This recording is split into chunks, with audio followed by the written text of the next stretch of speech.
বিসমিল্লাহির রহমানির রহিম। সূর্য আমাদের এখান থেকে প্রায় 15 কোটি কিলোমিটার দূরে, 15 কোটি কিলোমিটার, কিন্তু আমরা এখানে 5 মিনিট দাঁড়াইতে পারতেছি না। এটা আমাদের জন্য একটা শিক্ষা।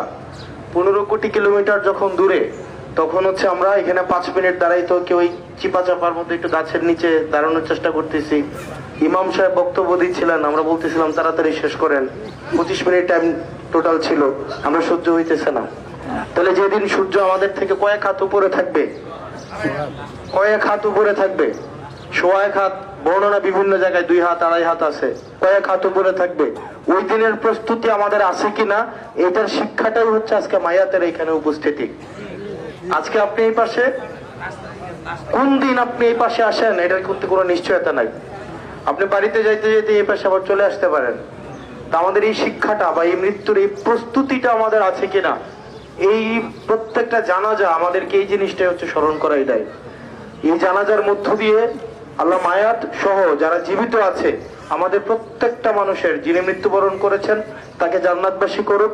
আর আমরা যারা বেঁচে আছি, আমরা যেন এই দিনের প্রস্তুতি যথাযথভাবে নিতে পারি।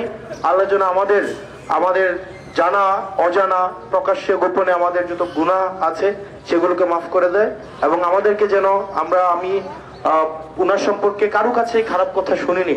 আল্লাহ নিশ্চয়ই উনি উনার যে কৃতকর্ম, উনার যে আমল, উনার মানুষের সাথে যে সম্পর্ক, ইতিবাচক কাজ, প্রত্যেকটা জিনিসকে আল্লাহ সহস্র গুণ বাড়িয়ে আল্লাহ জান্নাতের মেহমান হিসাবে কবুল করুক।